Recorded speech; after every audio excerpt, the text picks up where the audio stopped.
It's hard to talk about how important Evangelion is to anime. The only problem with recommending the show is actually trying to watch it. The show was released in '95 and was originally released in the US by ADV, but since it went bankrupt in the early 2000s, the show went out of print and thus being extremely hard to get your hands on. Trying to watch the show is just as hard as understanding it.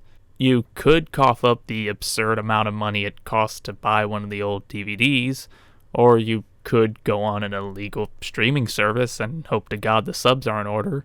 Or you could download a torrent, which is hard for anime since most trackers are private. Or you could watch it on Netflix.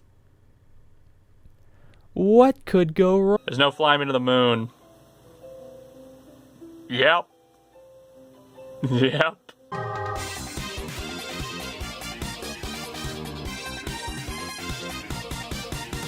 So, apparently Funimation has been trying to get the rights to Evangelion for the longest time, and then, out of the blue, Netflix outbids them. Yeah, great company relations there, Netflix. Keep it up. So yeah, Netflix, the biggest streaming site, has one of the biggest anime series out there, but it's not without its flaws. Everyone was being cautious about what they might change or take out, and while they didn't do much, it's still worth noting. Probably the biggest one that everyone was prepared for, that no one can forgive. There's no flying me to the moon. So yeah, apparently there was some music that was taken out, probably because of licensing issues. Oh, the irony. So, you guys overpaid for it, but didn't want to cough up the extra for DLC? Even the instrumentals are cut out, and I think some scenes involving the classical music, there are some little moments where Shinji is contemplating while listening to classical music. From what I could tell, it seems like they cut out or changed some of these scenes. I'll be honest, I was kind of skipping around. I mean, I've seen the show like 3 times. Cutting this out really takes out some of the soul of the show. I mean, I'm not going to go into full detail because there's probably a video essay on that. I was watching in sub at first, and while I don't know all the original translation because I'm not a fucking loser. Do it later, I'm trying to make a video about anime. But I did notice there was some memorable lines changed.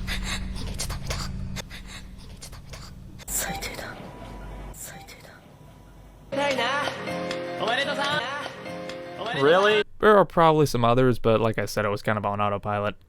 But the translation seems pretty good. It feels more like a direct translation. The original by ADV was pretty direct in some cases, but also took some liberties here and there, thus giving those famous lines.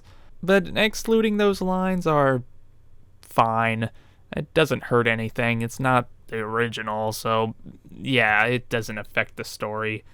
Well, okay, there is one little change that does kind of affect the story.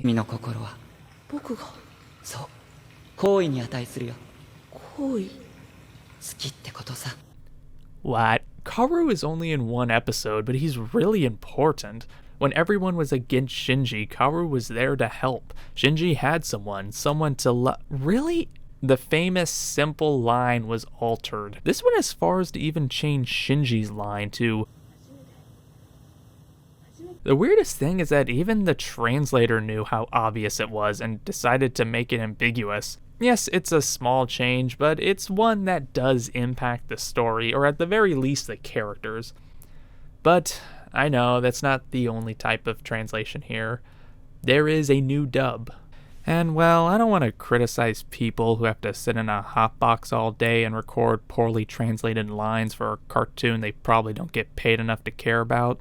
Plus, I mainly watched in sub, and if you watched in dub, that's fine. Casual.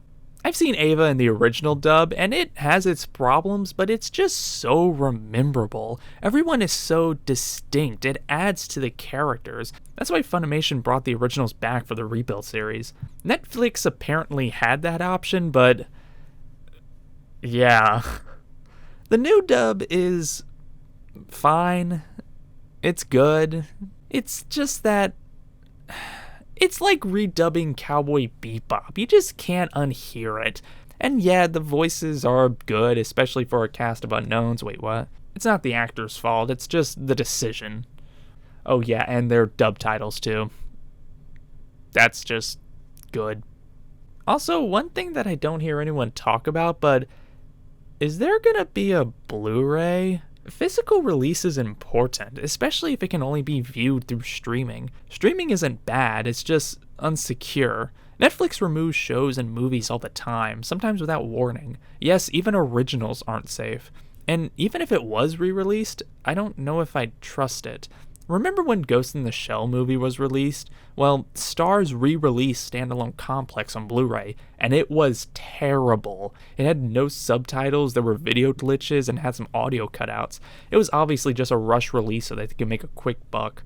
I'm sure Netflix can put care into a physical release and have special features and maybe even the original voices, or it could not. So, should you watch Evangelion on Netflix? Well, obviously you can. You're a free-spirited individual that can do whatever you want. Just keep in mind that it's not the full package. Some music was taken out, there's some small but noticeable translation changes, there's no sign of a physical release, and the original dub is not there. If you're just a casual anime watcher, then sure, go ahead. But if you want that full package, there are options. Thanks, Netflix, for thwarting piracy once again.